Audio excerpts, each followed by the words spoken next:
Bismillahirrahmanirrahim. Assalamualaikum warahmatullahi wabarakatuh. Segala puji bagi Allah yang telah memberikan nikmat ihsan dan iman di dalam Islam.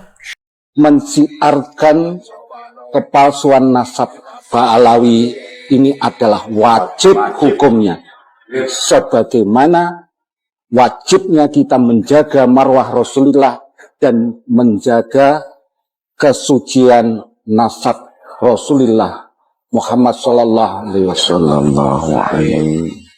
Ini jatuh kami tidak pernah menjajah, tidak pernah mendirikan negara dalam negara orang lain. Takbir. Pertanyaan Nabi, siapakah yang mendirikan negara di dalam Nanggro Aceh? Siap bersatu. Dijanji para ulama, para tengku, para guru-guru kamu, para pimpinan daya, para muallim, mari bersatu. Baik gaduh dengan masalah Ubud, sementara masalah rayu hidup. Siapa bilang Indonesia saat ini sudah merdeka, saudara? Kita dijajah 9 naga dengan semua kekayaannya sudah menguasai 80% tanah bumi Indonesia, saudara. Tambang mereka ambil, emas mereka ambil, kita semua dijajah, saudara. Sebagai masyarakat juga ya, geng, gue sangat memaklumi masyarakat di daerah, mereka itu banyak yang nggak tahu, mereka itu banyak yang nggak mendapatkan informasi. Ini orang-orang stres ya ngomong ini. Itu siapa? Habib jangan manas-manasin. Saya bilang saya nggak manasin, emang orang Aceh ini udah panas. Betul? Saya mau tanya kemarin soal 4 pulau, emang saya yang panas-panasin? Tito yang panas-panasin. Betul? Siapa? Ini nih provokatornya, dari Yaman. Di sini kami akan tampilkan para sesepuh semua yang berkata, baik dari klan Ba'alawi maupun dari ulama pribumi. Kenapa ini penting? Karena dengar kabar di sosial media bahwa kerusuhan dari Provinsi Aceh kemarin katanya ada hubungannya dengan klan Ba'alawi Yaman. Jika hal ini terbukti benar, maka napas terakhir klan Ba'alawi yang dipercaya sebagai pemimpin agama, kami tidak bisa mengatakannya. Tinggal kalian saja simpulkan menurut pendapat masing-masing di kolom komentar.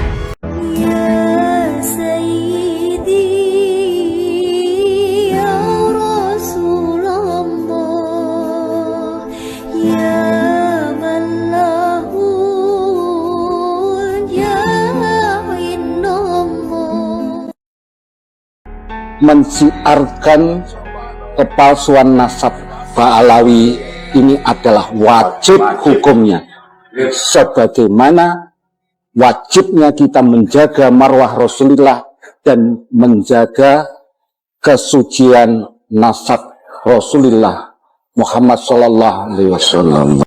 Jadi kata Bapak Ustadz ini, mensiarkan nasab palsu klan Ba'alawi wajib hukumnya. Walaupun tidak ada nasnya, namun benar juga kita wajib menjaga kehormatan baginda Nabi Shallallahu Alaihi Wasallam. Jadi jangan marah ya, Bapak klan Ba'alawi. Kalau kalian ingin dipercaya lagi, beli alat tes DNA murah aja kok tidak sampai 1 juta. Dan jika ingin dibiayai, ulama pribumi siap untuk membiayai agar kamu terbukti kamu asli sebagai keturunan baginda Nabi. Kacau tidak? Ini Mendagrinya, wakilnya kacau. Jadi saya tanya nih, odong-odong besorban ini sebenarnya fungsinya untuk negeri ini apa? Coba. Saya belum lihat kontribusinya yang membawa keuntungan untuk rakyat. Misalnya nih, mereka bilang, oh TIJ nggak berani nyentil koruptor gitu. Mereka yang udah nyentil, yang udah caci maki, hasilnya apa? Apakah koruptor blas hilang? Kalau Pak Gubernur, Pak Bupati, DPRJ, saudara, semua bersatu, ulama, umat Islam memberlakukan konun syariat di Aceh, siapa yang bisa tolak? Betul? Takbir! Siap tegakkan syariat Islam? Takbir! Oh, itu kan perjuangan TIJ. Saya lihat justru orang-orang yang berada di barisan mereka yang jadi koruptor. Contoh seperti yang di Pemalang itu. Coba. Dari hasil mengaku-ngaku cucu Nabi, hasil mengaku-ngaku sebagai imam besar umat Islam, hasil mengaku jenderal besar umat Islam, kontribusinya apa sebenarnya? Apakah ingin merusak atau ingin memperbaiki? Jadi kita nggak tahu, nggak paham. Sebagai orang bodoh, bukan standar kewalian goib sana saya. Saya menanyakan ini, kalau ada yang bisa jawab, tolong Mukibin yang bisa jawab. Sebelum kita melakukan sesuatu, indikatornya apa coba? Nah, kita ini nggak usah ikut-ikutan badut-badut Jakarta itu. Kita nggak usah ikutan badut-badut besorban itu, nggak usah. Kita bangsa Aceh punya marwah, kita punya sejarah. Dulu datang ke Aceh gini. Dari dulu mereka mau merdeka, saya nasihati jangan. Yuk kita bersatu. Mereka mau bergerak, kita nasihati jangan. Perang itu tidak indah, damai itu indah. Saya bersumpah demi Allah, saya menyatakan perang. Saya terbang lagi ke sana, kumpulkan umat di lapangan, ribuan yang hadir. Kita bujuk mereka, kita ajak diskusi tokohnya, para ulamanya. Adem, saudara. Gak apa-apa, dia orang Aceh, teriak Aceh merdeka. Gak apa-apa, orang Aceh. Kalau saya, saudara, tentu gak boleh berpikir hanya Aceh saja. Saya mengajak seluruh rakyat Aceh, saudara. Rakyat Aceh ini, saudara, Aceh adalah gerbang pintu masuknya Islam ke Nusantara. Betul? Yang pertama kali masuk Islam di Indonesia ini adalah bangsa Aceh. Betul? Jasa Aceh ke Republik Indonesia begitu besar. Betul? Betul? Kami menganggap bangsa Aceh sebagai kakak kandung kami. Bahkan saya berharap Aceh itu menjadi lokomotif perjuangan, menjadi panglima perjuangan untuk menerapkan Islam. Bukan hanya di Aceh, tapi syariat Islam harus diterapkan di seluruh wilayah Indonesia. Setuju tidak? Takbir! Aceh ini nggak usah minta merdeka. Aceh ini jangan pisah dari Indonesia. Kalian adalah kakak tertua kami. Kalian adalah lokomotif perjuangan. Kalian adalah modal dan model perjuangan bangsa ini. Nah, kok sekarang saya baca gelagatnya udah lain ngomongnya. Kalau untuk ya merdeka orang Aceh nggak apa-apa. Orang Aceh ya. Nah, kenapa? Karena Mukibin sudah berhasil nyusup. Nyusup. Ketika nyusup, mereka membuat provokasi untuk mencaci maki gubernur yang notabene-nya mantan GAM. Kalian rakyat Indonesia, jangan menyalahkan orang Aceh. Kalian lihat siapa di situ. Mereka ngambil momen. Mereka ingin membangun partai lokal. Untuk mencari simpati dari rakyat Aceh, masyarakat Aceh, mereka membuat provokasi. Nah, saya udah dudukkan nih dengan intelijen. Saya ngomong sama intelijen. Nah, ternyata dia juga udah duluan tahu. Maka masyarakat Aceh jangan terprovokasi. Saya tahu siapa provokatornya. Saya siap bertanggung jawab apabila ditanya. Sebelum-sebelumnya tidak pernah kejadian seperti ini pada saat perayaan atau peringatan perdamaian.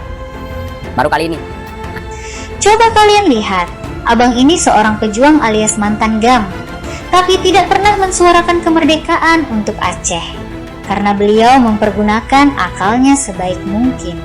Dan kami juga bingung kenapa dengan abang mantan GAM ini, kalau ngomong selalu nyambung dengan kebenaran tentang perilaku Ba'alawi. Bagaimana menurut benak kalian? Apakah sepemikiran dengan Mujahidah? Siapa bilang Indonesia saat ini sudah merdeka, saudara? Kita dijajah. Kita dijajah. 9 naga dengan semua kekayaannya sudah menguasai 80% tanah bumi Indonesia, saudara.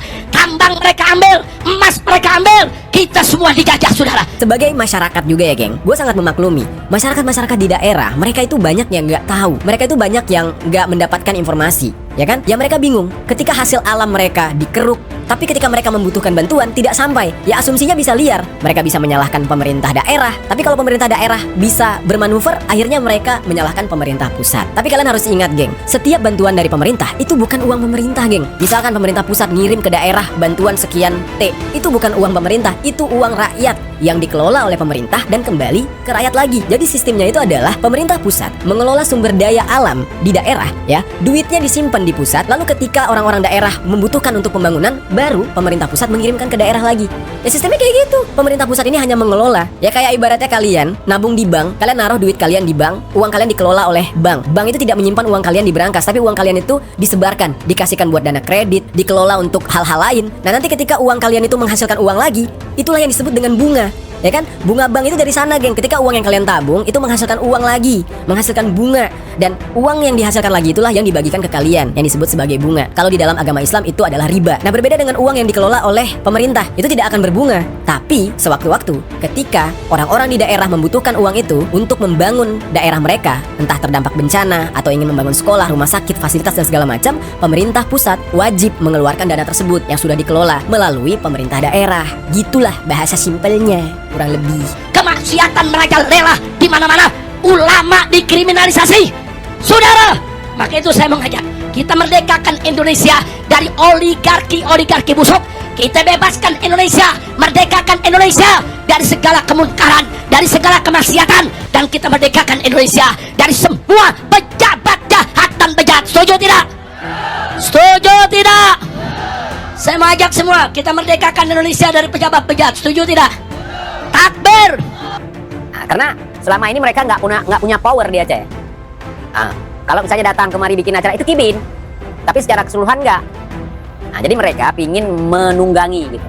Pelaku perusakan lambang negara, pelaku perusakan bendera negara itu diciduk. Bahkan ada satu orang yang diisukan hilang sampai sekarang belum diketahui.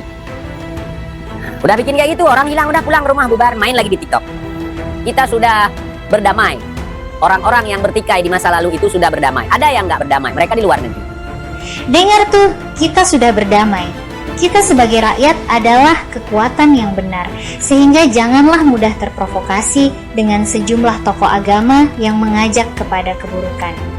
Dan ada sebuah pertanyaan yang bagus untuk para ulama, khususnya klan Ba'alawi dari pemuda Aceh ini. Coba kalian dengar. Saya sebagai putra Aceh ingin bertanya kepada seluruh ulama yang ada Indonesia ini, terutama di Aceh. Seandainya terjadi lagi peperangan seperti yang lalu, apakah kita disebut mati syahid secara hukum Islam atau hanya mati konyol sia-sia? Kalau memang secara agama Islam berperang untuk melawan pemerintah sekarang saat ini, saya sebagai putra Aceh yang terdepan yang melawan pemerintah. Ini kalau bisa dijawab oleh ulama Indonesia, saya akan ikut pemberontak Aceh saat ini. Bisakah para ulama khususnya klan Ba'alawi menjawab pertanyaan ini? Jika jihad melawan ulil amri, apakah masuk surga atau neraka? Sudah pasti mereka tahu jawabannya, yaitu masuk neraka. Ada yang bilang apa? Habib jangan memprovokasi orang Aceh. Wah, Habib jangan manas-manasin. Saya bilang saya nggak manasin, emang orang Acehnya udah panas. Nanti tersudutkan, oh bukan saya, itu kan masa. Saya sangat paham itu. Betul, betul. Saya mau tanya, kemarin soal 4 pulau, emang saya yang panas-panasin? Tito yang panas-panasin. Betul. Siapa?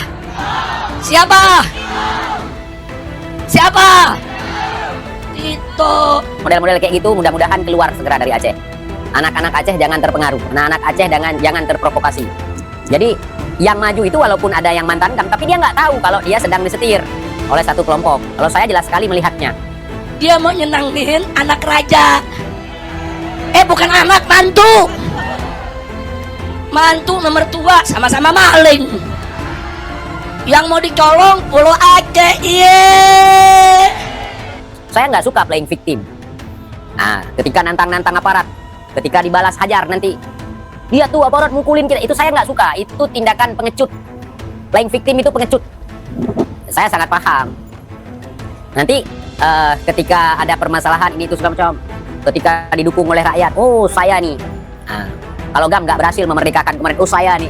Itu. Tapi jangan harap itu. Jangan harap. Gara-gara kejadian kemarin itu berapa banyak personil TNI masuk ke Aceh lagi. Jangan konyol masyarakat Aceh. Sudah merdeka sebelum Indonesia merdeka. Jadi kita bukan pengen merdeka sebenarnya, pengen pisah dari NKRI. Karena kalau bagi kau NKRI harga mati ya bagi kau aja, bagi kami enggak. Kalau aku darah orang Aceh nggak ada NKRI harga mati, aku tetap Aceh Darussalam. Jadi jangan kau paksa Aceh itu untuk harga NKRI harga mati, itu nggak akan masuk. Bos kau paksa aku untuk NKRI harga mati, nggak bisa. Darah aku darah Aceh.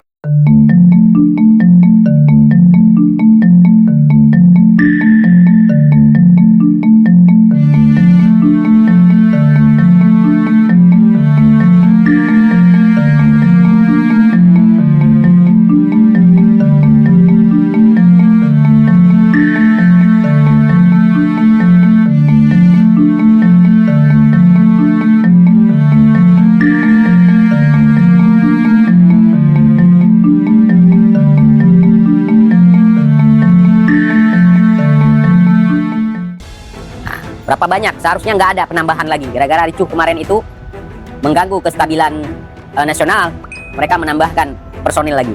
Karena nanti ketika ricuh, bukan orang itu yang turun. Kita nggak ada sangkut paut dengan masalah itu, kita juga terpaksa harus turun.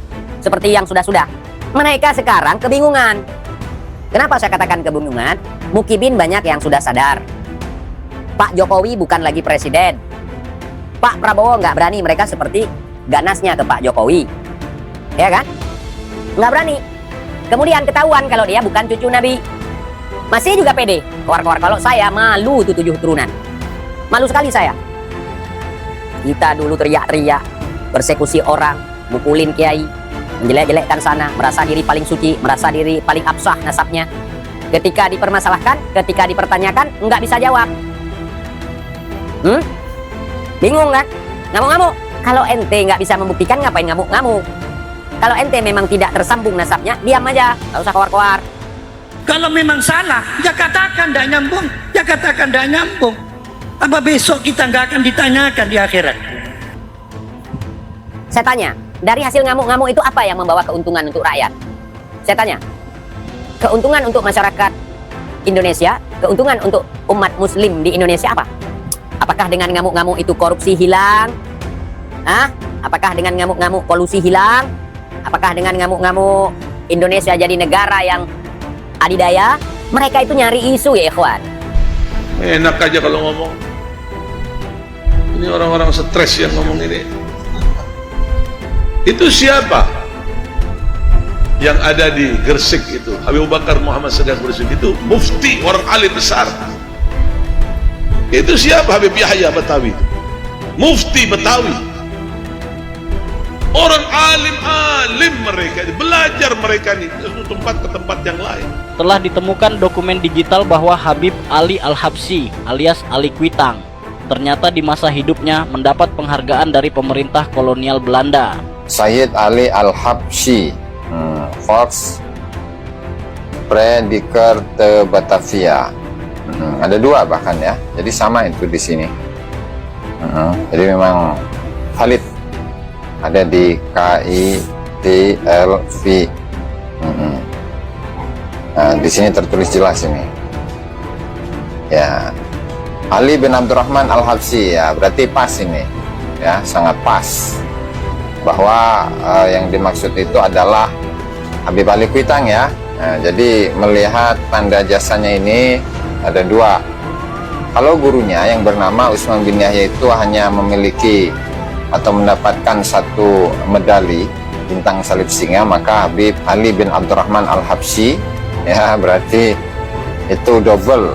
Ini pertanyaannya, kenapa sampai Habib Ali Kuitang yang sebut sebagai seorang wali kok bisa mendapatkan 2 medali dari Belanda ini? Luar biasa ini ya. Itu adalah sebuah pertanyaan yang kita sangat menginginkan jawaban dari pertanyaan tersebut ya. Jawabannya simple Gus. Jika orang mendapat penghargaan tentu karena telah berjasa kepada si pemberi. Jika orang berjasa kepada penjajah, maka dia adalah antek penjajah alias pengkhianat bangsa. Pertanyaan yang lebih spesifik adalah, jasa apa yang telah diberikan Ali Kuitang kepada penjajah Belanda sehingga mendapat 2 medali tanda jasa tersebut? Itulah yang perlu ditelusuri lebih lanjut.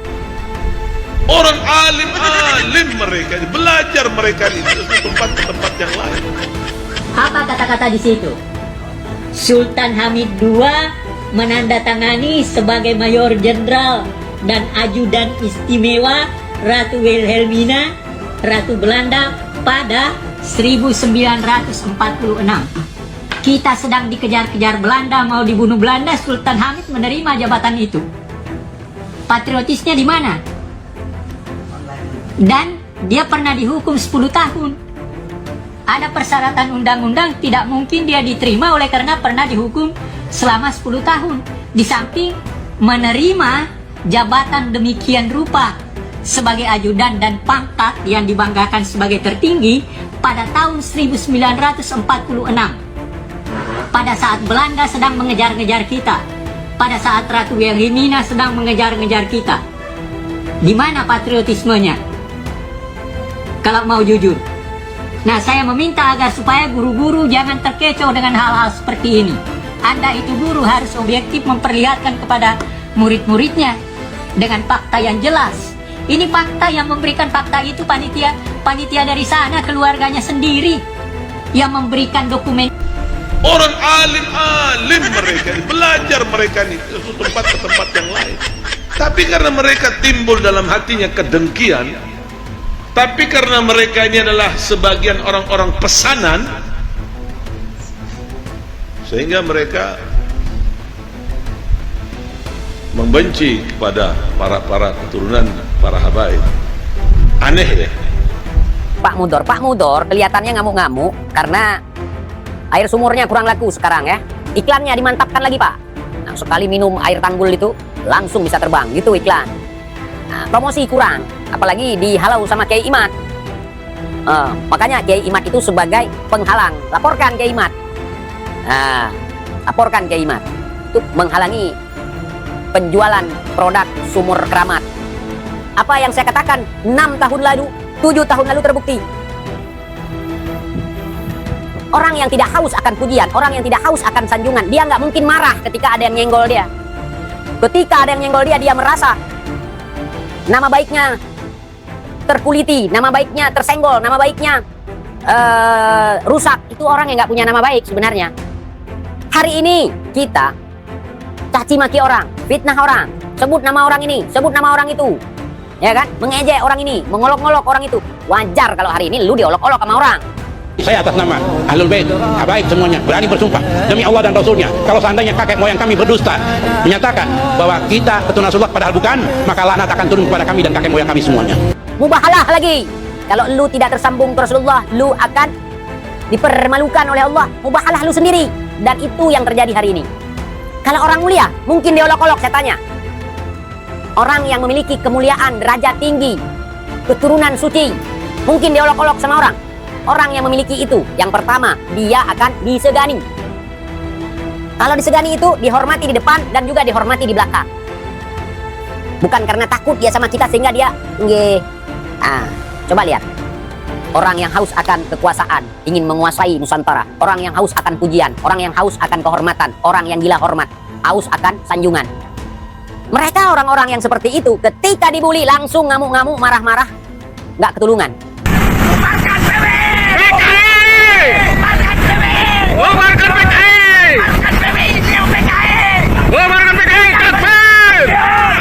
Kiai Imad difitnah, begal nasab. Beliau nggak fokus ke situ. Teman-teman semua, ini adalah kitab Safinah Kalla Saya'lamun, karangan Syekhuna Syekh Maimun Zubair As-Sarani Ar-Rembani, Jawa Tengah. Sangat jelas sekali guru kita yang mulia Syekh Maimun Zubair mengisbat Wali Songo sebagai dzurriyyah Rasulullah sallallahu alaihi wasallam. Nek wis ana sayid-sayid dadi mujadid, iki kita diperengetaken dening Allah parke dina kiamat. Mergo mujadid pembaharuan Islam terakhir Imam Mahdi.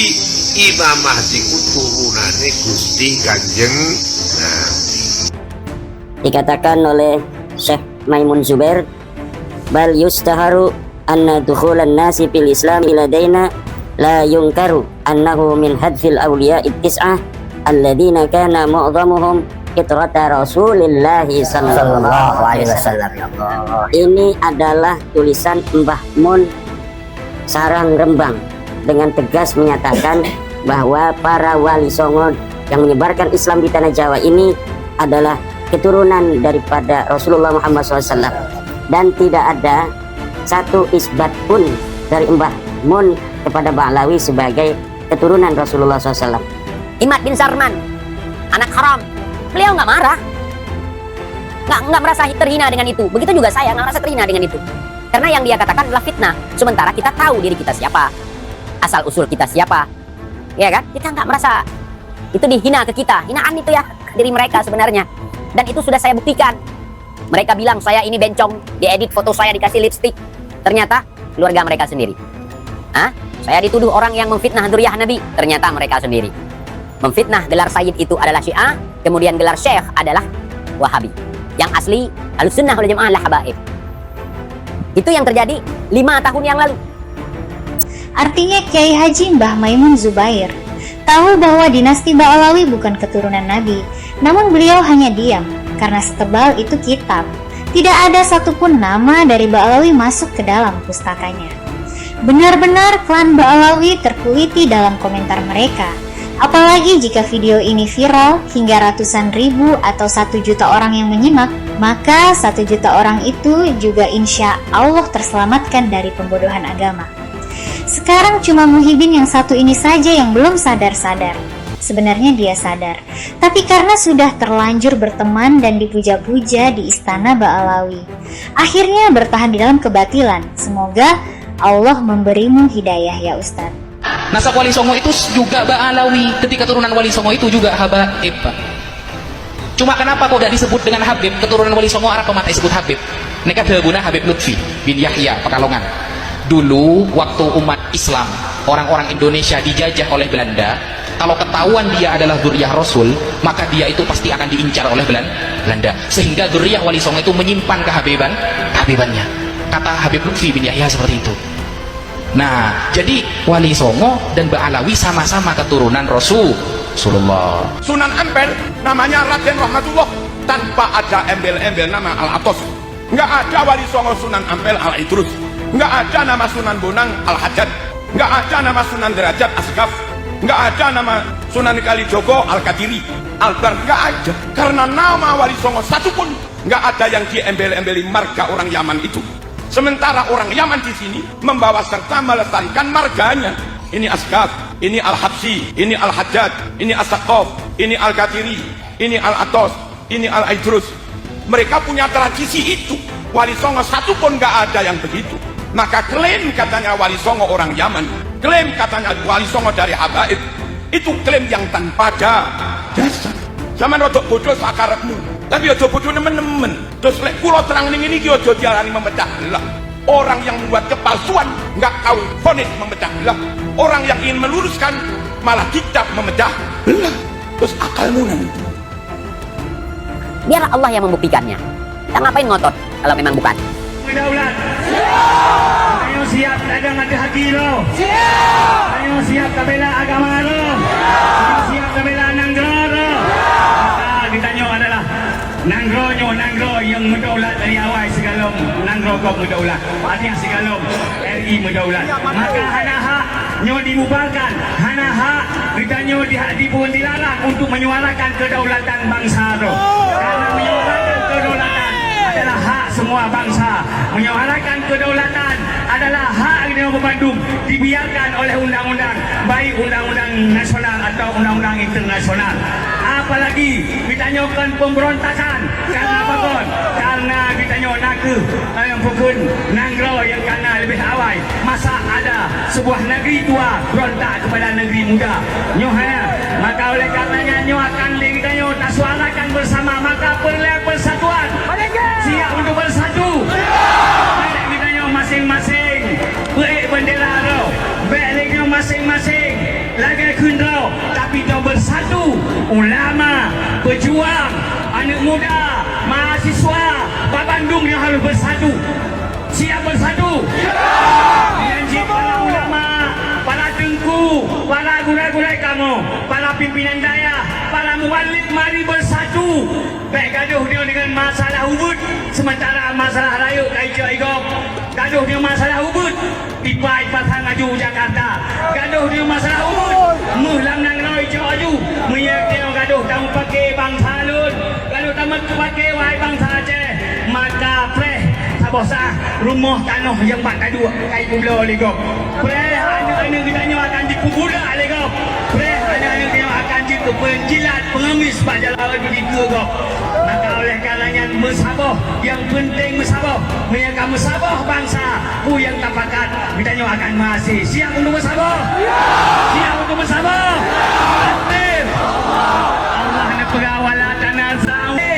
Baik kata pecah belah, baik kata saling serang menyerang, kata pecah belah, kata saling serang menyerang. Maka loyolah kamu, lemahlah kamu. batal habari hukum, hilanglah rih kamu, hilanglah kekuatanmu, hilanglah kehebatanmu. Allah yang pegah gadah kehebatan padahal bangsa Aceh, bangsa yang pernah hijuri ledonya, bangsa yang hebat. Maka lagi dayo boleh tak jaga kedamaian, tak jaga ketentraman, tak jaga penduduk yang dalam masjid, yang berpeserta dalam masjid, yang peserta zikir, peserta doa dolak bola nak dalam lampu masjid, yang dayo tamang badum dalam lampu masjid, baik terpengaruh dengan hal-hal yang hendak tak inginkan. Urusi letuan yang letuan muliakan, siap yang bersatu. Siap. Maka siap bersatu. Kita yang tak ikrar bersama bahawa kita yang siap bersatu. Taufik Assegaf, Ketua Robitoh Alawiyah.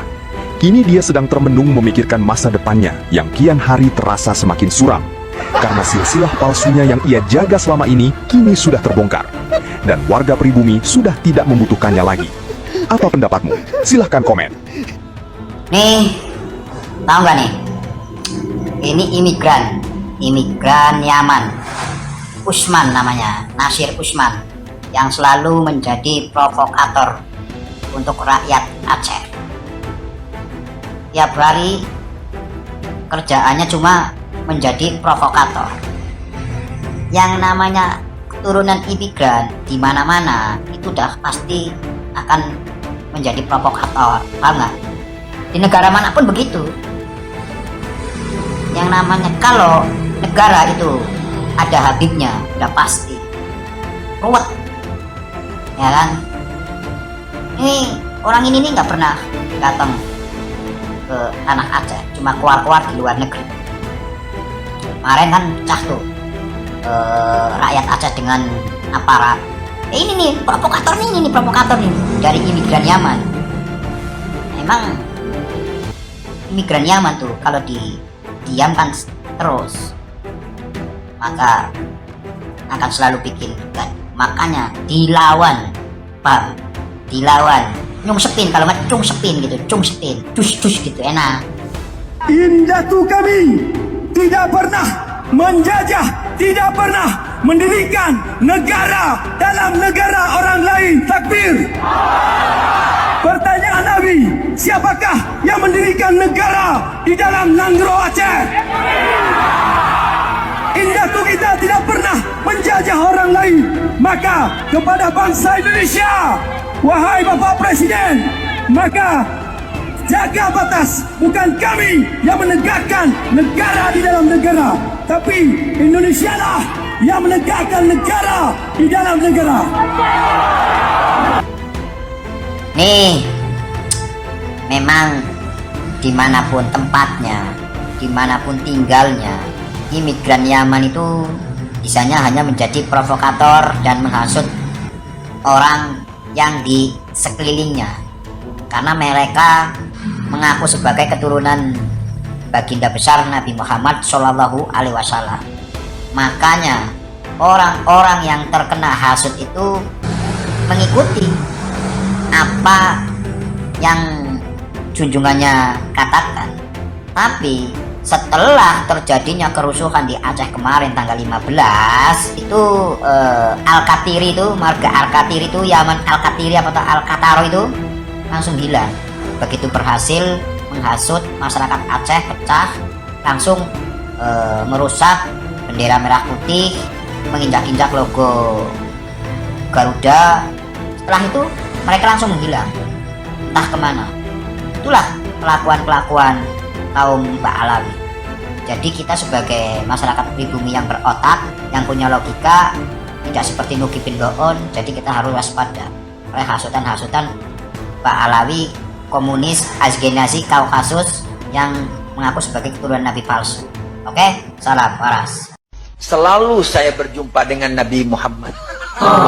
Pergi ke Madinah, saya tidak mau pulang, saya mau tinggal di Madinah. Tapi Nabi selalu bersabda kepada saya, irji ila Indonesia, fa innaka fikal barakah. Kau pulang ke Indonesia, nanti barakatnya ada di sana. Saya pergi ke Makkah, tidak mau pulang ke Indonesia. Datang lagi Nabi, pulang ke Indonesia. Di sana ada barakatnya untuk. Jika kalian merasakan ada keanehan dalam video ini, Kalian punya hak bebas untuk mengomentari dan mengutarakan pendapat kalian terhadap video ini.